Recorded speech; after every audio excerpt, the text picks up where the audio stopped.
All right, everyone, it's that time. I'm ready to throw it over to my boy bichphuongballz for Phantasy Star 4. Bic, all yours, buddy. Yes, sir. Thank you. Let me get this reset, actually. Oops. Starting off well. All right. Cool. So thanks, everyone, for being here. We're about to run some Phantasy Star 4 any percent. Yeah, I'm ready to get going. Are y'all ready to get going? Yeah. Let's do it up on go in 3, 2, 1, go. All right, so for about the first, maybe almost 10 minutes, this will look almost exactly identical as to what you might be familiar with the NMG run, and probably 100% as well. So what I'm going to try to do is, unfortunately for the rest of you, try to get a lot of the info dumping in ahead of time as appropriate, and then when I'm doing something specific, hopefully you kind of have the foundation to understand what I'm talking about. If not, if the commentary just wasn't good enough for you to understand, it's definitely Pidge's fault, not mine. So, you know. I'd like to say, for those of you in chat who have never seen this before, congratulations, you're in the same boat as me. You may as well be sitting where I am right now. Pidge is here as moral support, as a good friend of mine, and also, again, it's her birthday, so. But all right. Oh, thanks, everyone. Yeah. Okay, so let's start with menus. I'm sure that's very exciting. One of the things you don't really think about is how the game should think about menus, and that if you're in a menu, you're also not moving your character, right? So it kind of keeps a counter of how many menu windows are open, maybe 1, 2, 3, or 4. The point is that if that number is not 0, then it knows you're in a menu and that you shouldn't be moving around. So that's kind of the first thing we're going to try to mess with, as I kind of do the basics there, is that, and people who've played this casually may have actually run across some version of this menu glitching before. It just probably didn't result in anything for you. But if you open some menu windows and then you close one by hitting the cancel button, and then you hit the cancel button again on a very specific frame, which is a fraction of a second, as the menu window is closing, it has to be very exact, then the game will actually close that menu multiple times instead of just once. And then the game kind of sends itself into like a negative menu count. And that doesn't sound like it should be all that important, but for some reason it is. And so once you kind of glitch the menu that way, then all kinds of variables come into play, most of which are going to either result in nothing or you locking your game. So anyone who's ever messed with that before probably didn't get very far. But with a lot of research and banging their head against the wall from folks like Jacid and Mormont and Vio, who I wish they could be here, they were actually able to put a route together where you can beat this game in 30-something minutes. And so there's all kinds of different variables that have to be in place, what level certain people are, who's in your party, what order they're in, what's in your inventory. All kinds of little things can have an effect on what those menu glitches do. So the first very different thing we're going to do on this run is walk over there and open that chest. I'm not going to talk about it too much. I think you'll enjoy what it's actually going to do later on. For now, just kind of park that on the back of your mind. And just remember that we opened that chest for no reason at all. From there, we're just going to kind of progress the game until, if you're familiar with this game, until we get the character Rune.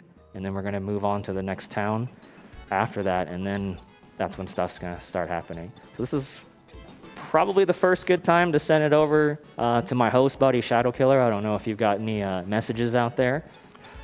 RPG Limit Break is proud to once again to partner with the Yeti to bring you 6 awesome t-shirts that are now available.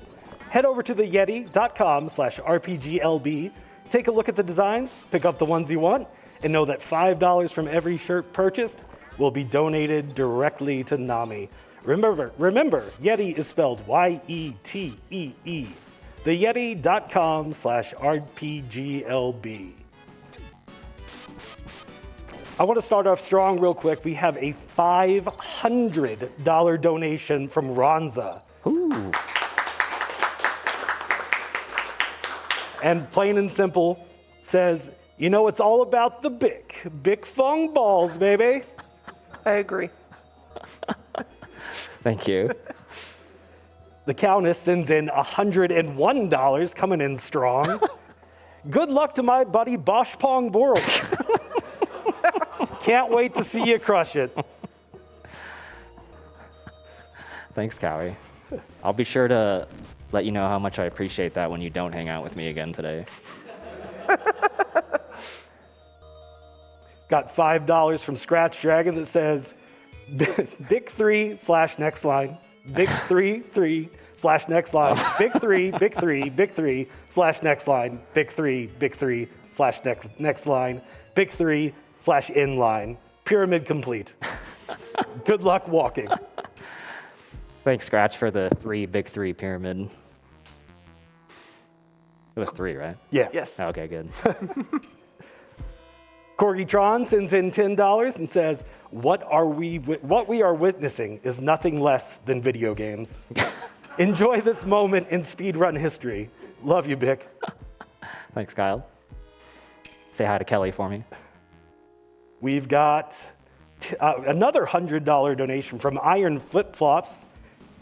Do it for J Primo, Bick. Yeah. The legend. Thank you so much. Crack Troop sends in $25 and says RPG Limit Break is such a wonderful event. Y'all rock. Agreed. Got $25 from Lisa Rocks Rocks Rocks. Always good to see household name bichphuongballz. I like seeing him too. So do I. Thank you.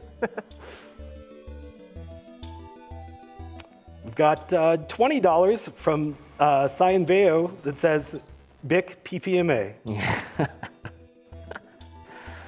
My man Vio. Yeah, I said on the interview that I was the greatest Phantasy Star speedrunner of all time, which of course is true. But it wouldn't be. I wouldn't be anywhere near where I was if it weren't for people doing actual work and not like me, just stealing all of their work all the time and then going to RPG Limit Break. But Vio, again, that's such a big help. He was the one, along with Mormont, to do a lot of work and just seed on this. But more importantly, when we showed off a bunch of stuff on the 2019 Limit Break, it was only because Vio told me how to do it. So again, it's just I'm pretty good at stealing people's thunder, I guess is what I'm trying to say. So thanks to him, big shout out to him. So how would you say Chaz is in this speedrun versus the run you did in 2019? I understand he's a bit of a controversial character among Phantasy Star 4 players. All right, so I'm sure we all know, doesn't need to be said, Chaz is maybe not my favorite character in the game. That might be putting it lightly, but to his credit, if you do a lot of work to break the game and cheat a lot, then he actually becomes pretty useful. So if you're willing to break video game law, then he's cool. Oh God, I just said he was cool. Well, before the run started, Vic was saying to me, he hits the ceiling of coolness, and the ceiling is in the ground. Okay, so we got Rude now. Nothing I've done, again, is any different from how you would normally progress the game or speedrun outside of opening that one chest for now. That chest has 100 Meseta. It's basically useless. But once we get Rune and we move on, we're going to start putting in the work. And so once this cutscene's over, the first thing I'm going to do is take off certain people's equipment, starting with 2 of Chaz's pieces, 2 of Han's pieces, and 2 of Alice's pieces. We're also going to set a macro. This macro you normally use in the full game route anyway, because right now Rune is our killer of enemies, and yeah, we still want that. The next thing we're going to do is try to get Chaz to, oops, I should have thought that, but we're going to try to get Chaz to level 4, and we're also going to do our best to not only get him to level 4, but to make sure he's at an not a super specific experience range, but there's a couple of ranges of experience that he has that's just not going to be good for the glitches. So we try to make sure that we're going to be outside of that as best as we can. So we will take some fights in here. It'll be some of the only fighting you're going to be seeing in this run. It's not particularly exciting. But again, the goal is level 4 and ideally at a specific experience range. And if he falls within the bad ones, then I'll probably just fight something extra. After that, we're going to waltz into town and buy some items. And then some of the madness is going to start. Chaz is dead. He needs to level. Now we have to go back. Typical Chaz. I think in practicing this game, this has happened exactly 0 times. That's okay. It's because I said Chaz was cool earlier, so he had to show me. Well, sorry, that's my fault for bringing it up. Yeah. It's all right. I forgive you. It's your birthday. All right. So we're going to try to get Chaz to level 4. Again. Let's save it this time.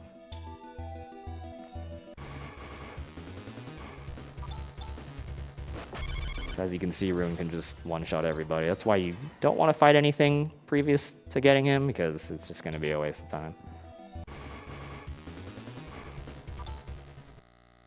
And essentially what we're going to try to do here is take fights that I know are kind of more lucrative as far as experience goes, which is typically anything that has at least 3 enemies or anything with the sand newts. And the clue I'm looking for Chaz is that he learns the technique ability, Sue, and that's how I know he's gotten there. Otherwise, I'm not going to check his experience at all until he gets to that level. While we're trying to get this to happen, though, I'm going to hand it off to my boy SK for some more shenanigans. We do have plenty of those going on over here. Starting off with a $50 donation from my partner in crime back here, Quiz. It says, glad to see Bick and Pidge having such a power-punching good time with their speed heroes.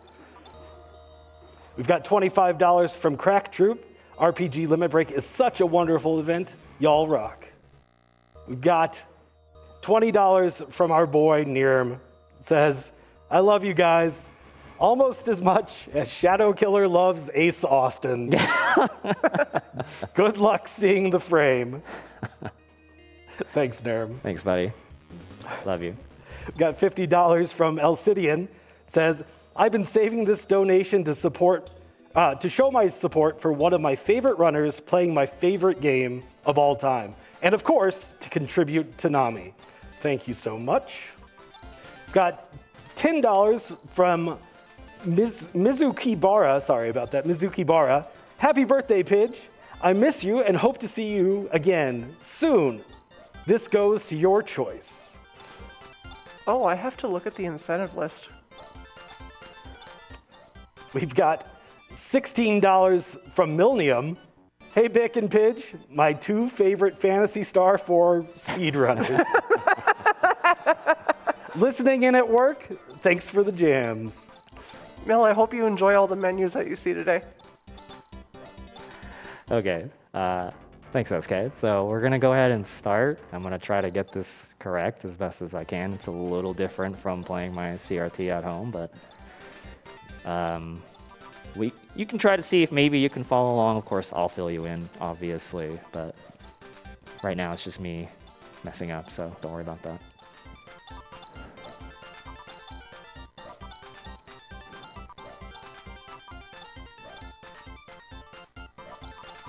Okay, so essentially what I did was glitch the macro menu multiple times, and then I basically have tricked the game into thinking that my coordinates are actually on the world map instead of in this tent.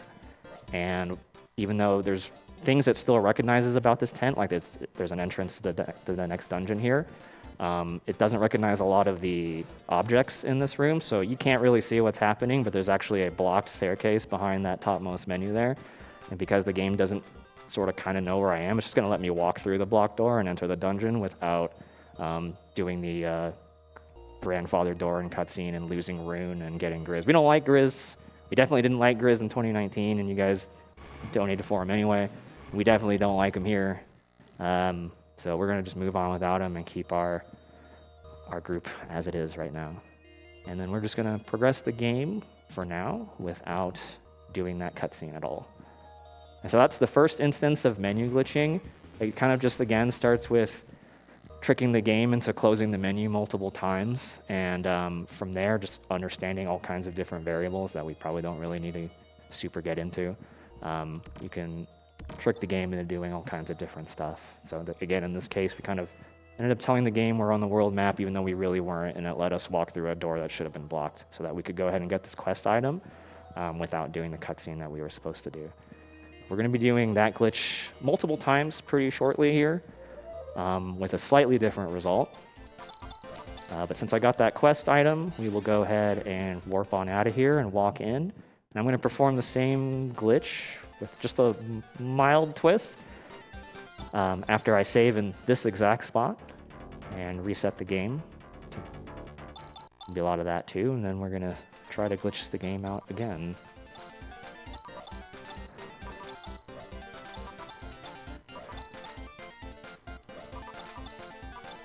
Okay, so we've done the same thing, but now what we're going to make use of is, again, the fact that the game thinks we're on the world map, and it's going to save the coordinates that I'm on. Instead of the coordinates being for this town, it's going to be the coordinates for the world map, so I'm just going to save it.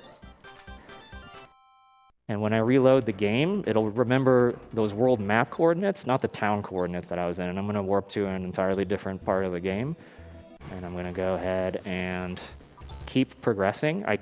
We actually don't really care about this town. I could just walk through the cave and get to the next town, which is actually where I want to be, but what theoretically is going to be faster is just warping again. So we're going to try to do that as best as possible here.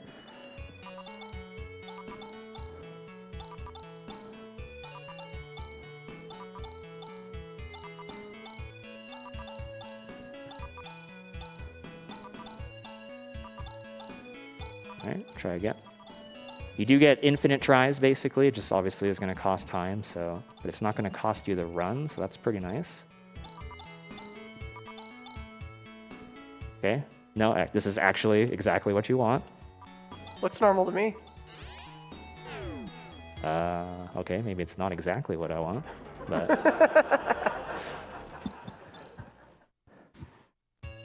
we'll just try again. Oops.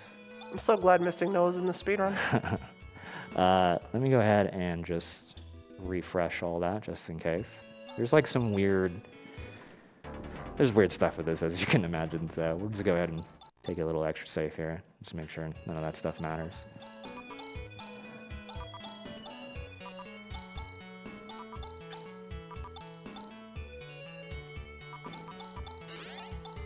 So again, we're saving coordinates, but it thinks I'm on the world map, not on that town. So now we're going to go ahead and when we reload, we're going to end up at this town instead.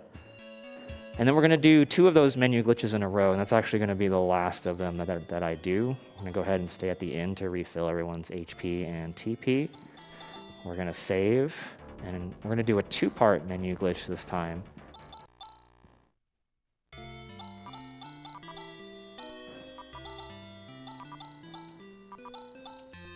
Okay, and then we're going to open the technique menu, and then walk out here, and then set up something ever so slightly different. Oops. Wait a minute.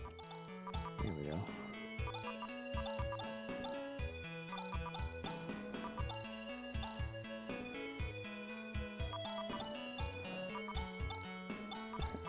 Try again.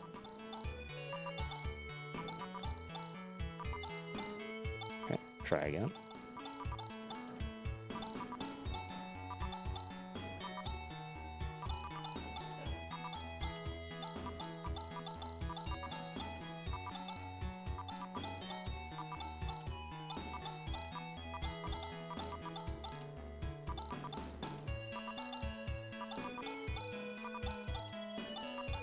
Oh.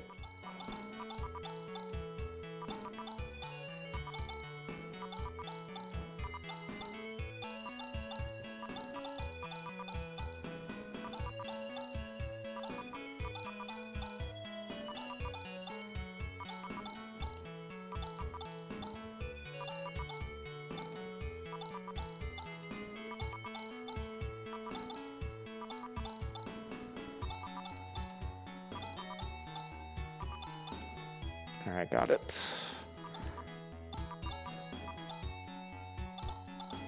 Okay, so what we did on the first part is set up the glitch, and then we opened the technique menu, which kind of let us access this store of techniques from the game that we wouldn't normally have access to.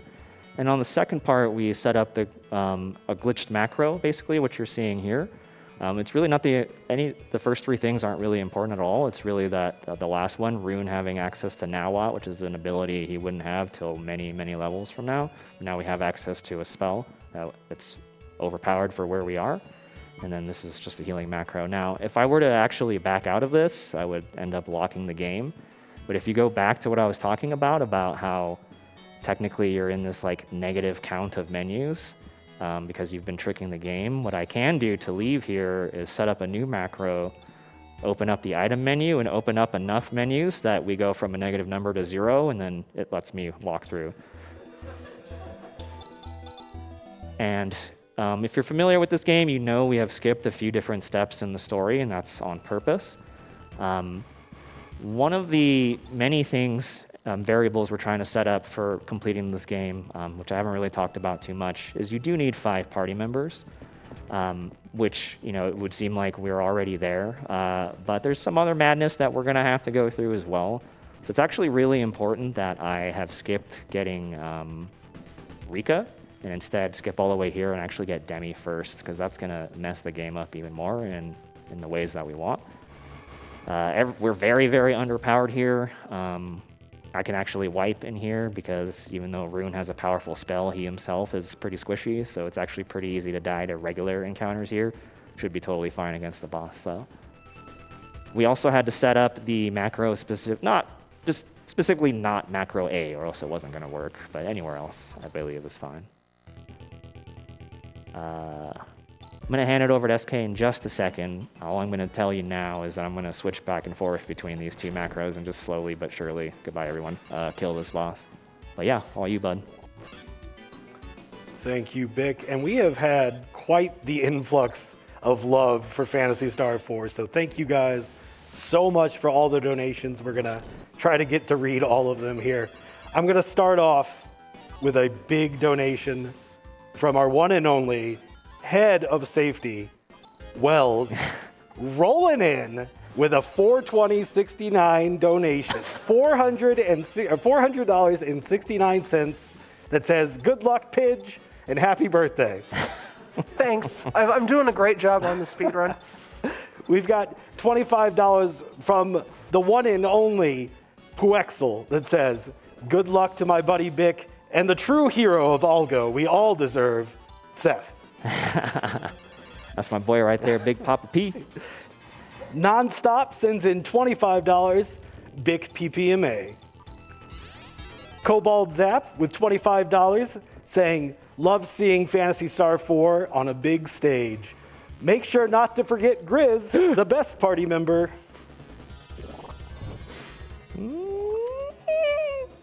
All right, still good. Lady Ariana sends in $10. "Good luck on the run, and may the edge dive be forever kind." Also, as the greatest Phantasy Star speedrunner, we can expect to see a Phantasy Star 1 run from you at RPG Limit Break 2024, right? True. Nemo sends in $10 and says, "Bic grind." Xcodes with $10. "Hearing Bic talk about experience ranges is making me think about bacon in FF4, and that's exciting." No. Looking into the future, Bic? No. Never again? That's a 4 game I'm never touching again. K-Shura sends in $5. "Is that the one, the only God Gamer bichphuongballz and everyone's fabulous gamer hero Pidge 0_1? I regret not being able to be at Limit Break this year, but I'm glad to see 2 of my favorite people at my favorite marathon. See you next year, I hope. Please put this donation towards towards birthday Pidge's choice." Thank you. Hope to see you next time. Miss you, Kay. Got $50 from Zele. "Great week and great runs. Let's upgrade Rizza 3 to Legendary." Just as a reminder, be sure to put your donations towards the bid wars and incentives for the next couple of runs. Take a look. We've got quite a few coming up, and they are pretty close, but could use some help to get over the edge. We've got $25 from @DemonSmalls. Bic thanks Chaz. Okay, let me fix what I did yesterday. Happy birthday to anyone on the couch whose birthday it might be. Bic wins the yearly. Thank you for giving me good music at work, gamer. Thanks, buddy. And we've got $10 from Zell. RPGLB rocks. Good luck with the thingy, Bic. Thank you. All right, for all you Alice fans out there, you know she just takes the black away for Chaz, but small spoiler, don't worry, I think you'll finish this run happy. Okay, so now I'm at a weird spot where if I open the menu at all, I'm gonna lock the game for now, but for some weird reason, there's people you can talk to like Han's girlfriend, where you can open the menu without lock. And that's why I saved before I did anything. Okay. Try again.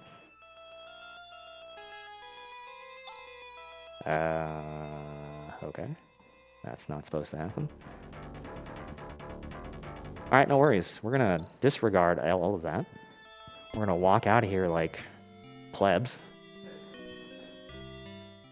And we're just gonna make it work. We're gonna make it work because this is the best Phantasy Star speedrunner in the world.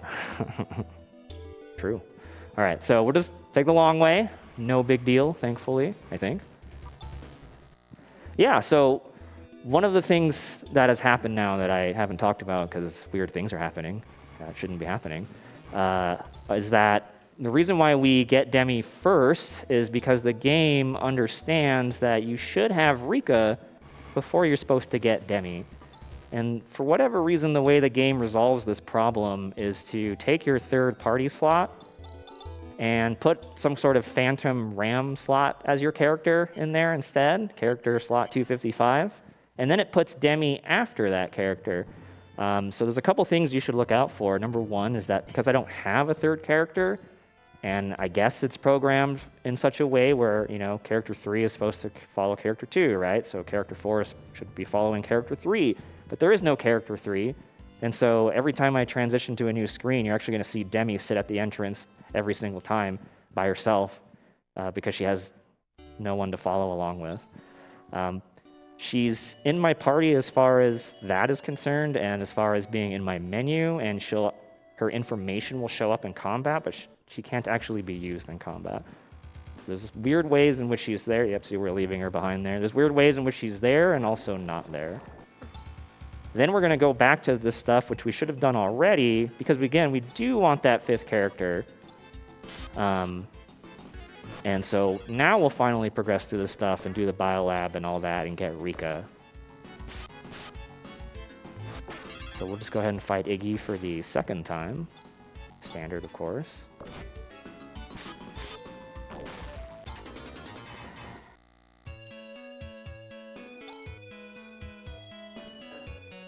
Ah, just had a hypothesis.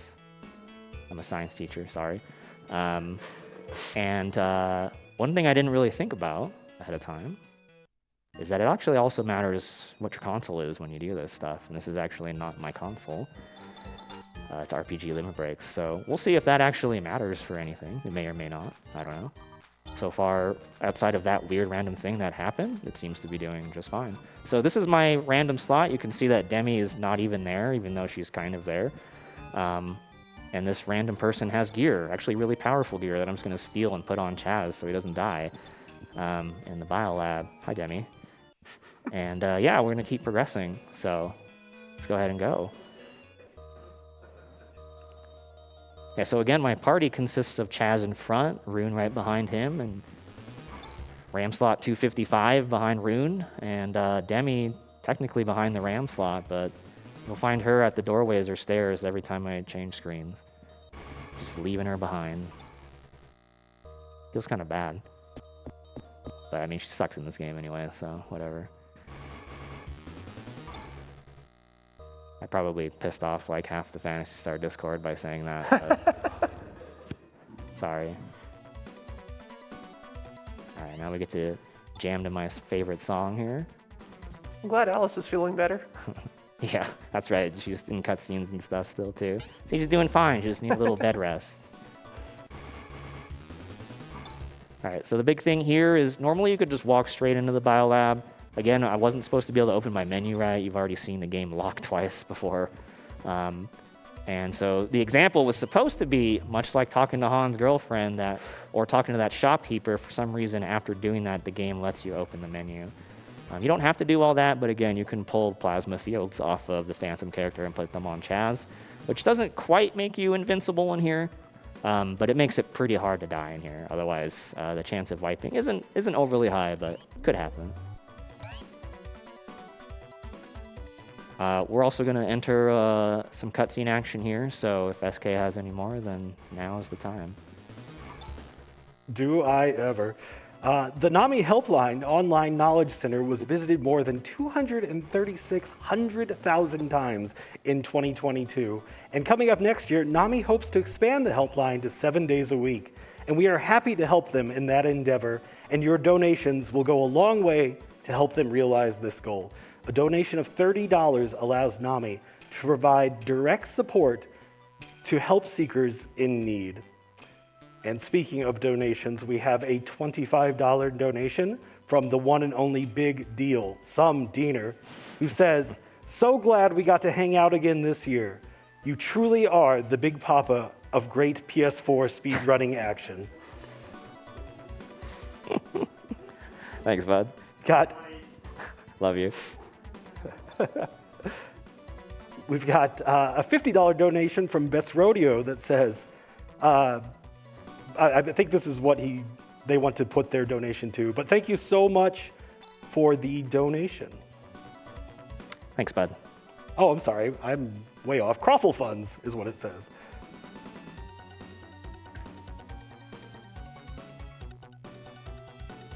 All right, so after this cutscene is eventually over, we will have a full party, and then some more madness is gonna commence. And so I think, again, I haven't really talked about what variables are in place here for the setup. So far, we've opened a chest, a seemingly random chest. We have 5 party members, including my center one being kind of fake. We have almost specific looking inventory. It's about to be. But if you remember, I unequipped a bunch of people's armor in the very beginning of the run, or close to the beginning of the run when we got Rune. That was actually done in a specific order. And I'm going to actually soon empty my inventory, so it's only those 6 items that I took off that make up my whole inventory in that exact order. Otherwise, the results will vary, and we may not be so happy with them. So we'll go ahead and do some of that stuff, and then we'll get ready for more. Okay, so I'm going to go ahead and safety save here. We're going to talk to her. We need to open the menu, but we also need to empty our inventory anyway. So we actually bought 10 monomates earlier. You do need some for healing. You may have noticed in that one boss fight that I did with just Rune. But one of the main things you needed to be able to do with 10 monomates, or really just 10 of anything, is have enough stuff in your inventory to be able to flip multiple pages, or else I wouldn't have been able to do some of those glitches. So yep, that's looking good. Then don't mind that. We're going to go ahead and heal Chaz to full, and then apparently lock the game. So we won't heal Chaz to full. Let's do that again.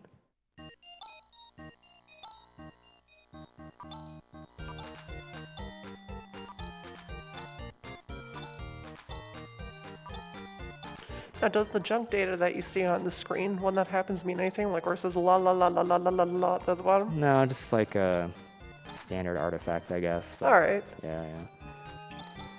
Okay. It's not just someone singing along to the tune of this song. It could be. All right, so we're going to warp back here, and if everything has gone correctly, what we're going to do is take a fight here, and I am then going to use that macro B, a very glitched macro, and if everything happened correct, which I believe it has, then I'm going to go ahead and run away, maybe. Okay, I think I have an understanding of why that happened, but it should be okay. So the first thing you're going to notice is my entire party has changed. We have Alice, Seth, Grizz, Rune, and Chaz. And the next thing that's going to happen as soon as I walk back out here, is I'm going to warp back to the very beginning of the game, which is probably a little confusing, with, again, a weird-looking party. So I think this is maybe the best time to try to vaguely explain what's happening here. What happens when you use that glitch macro in the battle that I took is what I think VO has dubbed, what he dubbed the bite shift. And so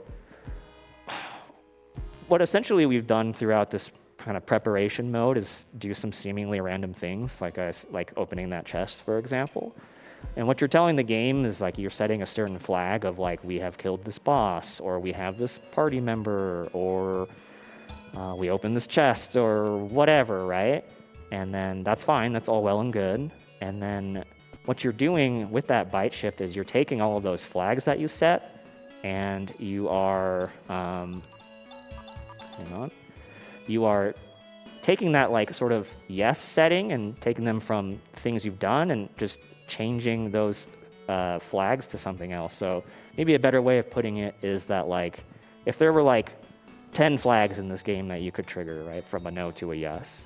And what I did in the speedrun is set triggers or flags 1 through 5 from no to yes, great. And then once I do that battle and use that glitched macro, what I've actually done is change, instead of flags 1 through 5 being a yes, it shifts over to flags 6 through 10 being yes instead, even though I didn't do any of that content whatsoever. So you can maybe start to put together how this game can be beaten so quickly without me actually doing a whole lot. And it's because what we've done is just perform certain tasks and then kind of telling the game that like we didn't actually do those tasks. We also did these other tasks, even though we didn't actually do them at all. So it sets a number of things that are important, but it also changes some other things that I had done. Like, for example, do all of this stuff with, you may remember I've done all this already in the very beginning of the game. We just have to do it again. We're gonna gain just a couple levels here, okay? And then, yeah, and then we're gonna move on. There's some weird madness to this as well. Like I had to reorder my party because Han has to be in that third slot because you're not even supposed to have a full party here. And so even that whole part where they're walking around trying to get into formation actually gets messed up if you have the wrong people. Like if you don't have Han at all, you're actually owned. And if people are in the wrong order, they can't get back in line basically. So there's just weird little things that you have to be aware of and that had to be learned through trial and error and things like that. That was actually a really good explanation of shifting. Thank you. Yeah, so unfortunately we have to sit through these principal cutscenes again. You just get to watch Alice threaten people for the second time, which is probably cool. It's good that she's back, right? She took a black wave to the face earlier, so it's good that she's back and nice and healthy. We got Seth in the party. He's the greatest character of all time. I try to model my life after him. And then we got Rune still, and then we kind of just have to have Han for better or worse. So, all right. So now that we've set this flag again, we're gonna enter the menu, and I'm gonna warp. I don't know where I'm gonna warp to. And then, oop, that's not where it's supposed to send me. That's okay. And then it warps me here to this new planet with these people I've never met before, a green guy and a green guy and a robot. Because again, we've set all these flags that we didn't actually do, but the game now thinks that I've done. And when I saved right in front of the shopkeeper that very last time, that was again setting very specific coordinates for me to warp specifically to that part of the planet and this part of the game. Because there's some other cutscenes I'm gonna have to figure out and get through. Okay, we just skipped a whole lot of content basically. Zeo, all of the Zeo stuff, Dark Force 1. You'd have to do all that stuff just to even be where I am now. And then, as you'll see later, we've also stealthily accomplished all kinds of other stuff too. But our goal at this point in time is not that I necessarily have to do this, but what I have to be able to do is be able to fly back to our home planet, and that's actually where the final dungeon and final boss is. So need to make our way back there. This might be one of the last times to throw any messages out there. All right, I got you. First off, we've got $5 from LLK. And for those who don't know, LLK is one of our artists for this event. And anybody here, look down at your badge, and they are responsible for that artwork you see there. LLK here. I mentioned this in chat, but I want to turn the East 9 weapons into stupid food. I drew Adel kicking butt with a giant magical meat skewer for the runner's badges, so let's make it canon for the run. Get that incentive met. Also, Phantasy Star School. We've got $75 from Rogue with Whimsy. Says, Chaz, why? True. We've got $100 from Indy, who says, have to donate during one of the first RPGs I ever played. I love Phantasy Star 4, and I am so happy to see it appear in these marathons. Thank you. And we've got $10 from Nick. Pidge, you're my Super Mario RPG hero. I watch your most of the stuff run a few times a year. Happy birthday from a fellow Canadian. It's my birthday tomorrow, too. Thanks. Happy early birthday. Okay, so what we were able to do is get to Dizolis, and then we had kind of flags set for, doing a lot of the game content anyway, so we were able to actually watch the last cutscenes where you could meet back with your party members and take your 5th party member, and you can, what happens when you do all that is you gain access to the final dungeon, which is this big hole in the ground. We're going to save the game, because I can technically die in here, but if you remember when we did the basement for the second time and Chaz got just a couple of levels, you can see, he's level 435, he's got 500 hit points, his strength is 99, right? So on and so forth. So the reason why we said Chaz is the coolest he's ever been in this run, because it's quite literally true. He's the strongest he's ever been. You wouldn't actually do that in the fastest routes of this game. The fastest routes, especially that are RTA viable, actually skip out on doing that and skip out on actually doing the basement a second time, and that's why it's a lot faster by a few minutes. But unfortunately, it puts you in a position where even though Seth is great and wonderful, he's technically a little underpowered for this dungeon, because he's holding back, of course. And so it's just really easy to die in here, and what I didn't want for a marathon is to go through this walk over and over and over again, and then on the 12th try, make it through, right? So even though that technically could still happen, it's just a lot less likely to happen, so that's why I opted to take a slower route by a couple of minutes, just to make sure we could get through this and not wear out our welcome, let's say. So the last thing I want to do, as you know, the final boss should be coming up, and I have this weird party of people that are underleveled and blah, blah, blah. I mean, Chaz isn't, but hey. Is that one last time I want to remind you of the fact that in that very first basement, the very first trip, I opened a chest that's absolutely useless. If you combine that with what you might remember from the bite shift, then you can start to put together then what is probably going to happen here. What I did was set a flag that I opened a useless chest, but after the bite shift, that changes from the yes for I opened the chest to the yes being I defeated the final boss already.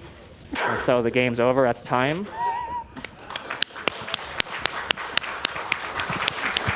This is absolutely incredible.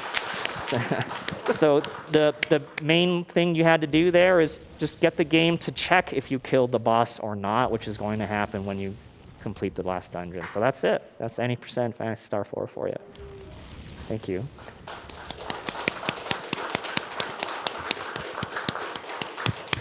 All right. Well, I felt a little bit like Millennium today, which is really wonderful. But we got through the run. It was wonderful. And I had a great time. So thanks everyone for watching. Thank you so much for the donations. Total blast. Hope to see y'all again maybe next year. Thank you.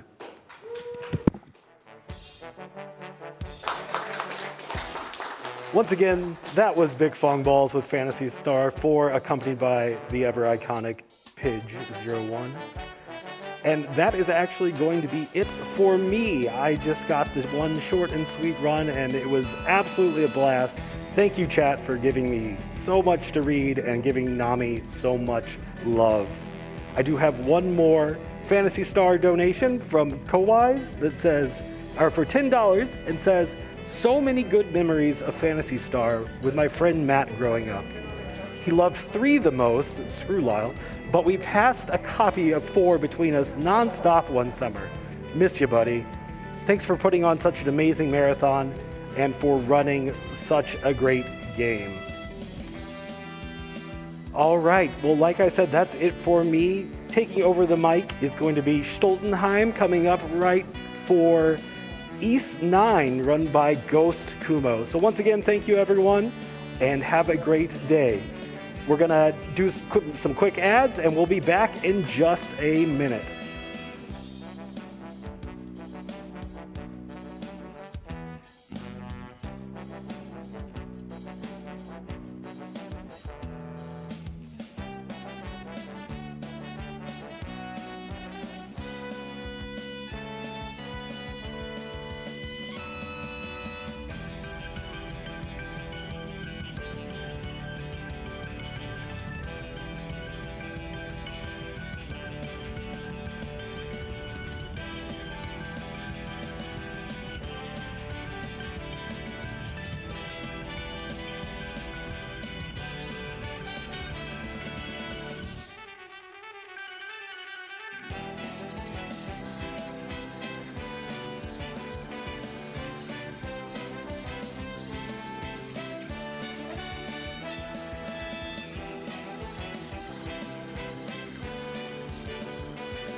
Thank you very much, Shadow Killer.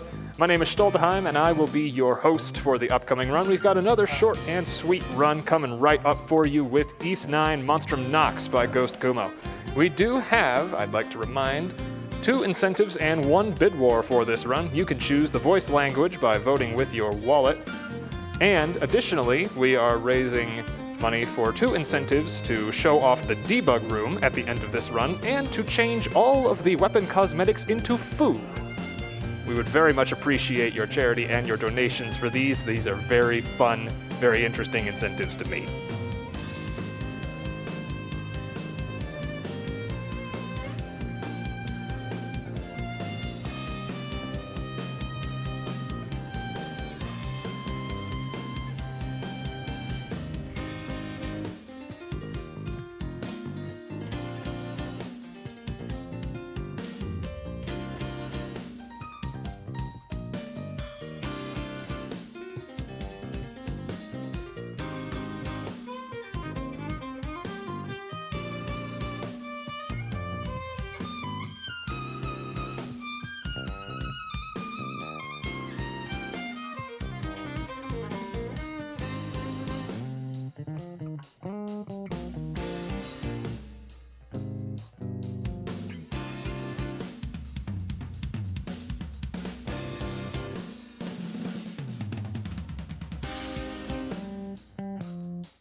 As a reminder, we've got more than just incentives and bid wars on offer. Donate a minimum of $5 between now and the end of the Dragon Quest V run later, and you could be entered to win Sonic posters. You could be entered to win a Final Fantasy VII non-foils art museum set. You can also win, if you donate $10, a set for the Atelier Ryza soundtrack. You can win a Final Fantasy VII compilation vinyl, and you can receive the FF7 Remake Soundtrack Plus. Lots of excellent prizes for the audiophiles here on offer tonight.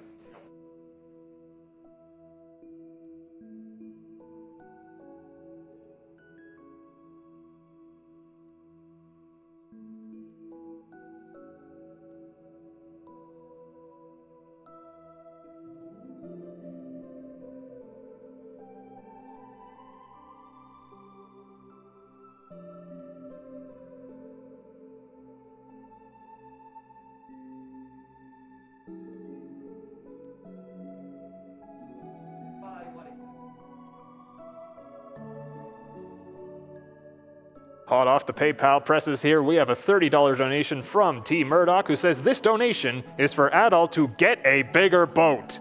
Tons of luck, GK.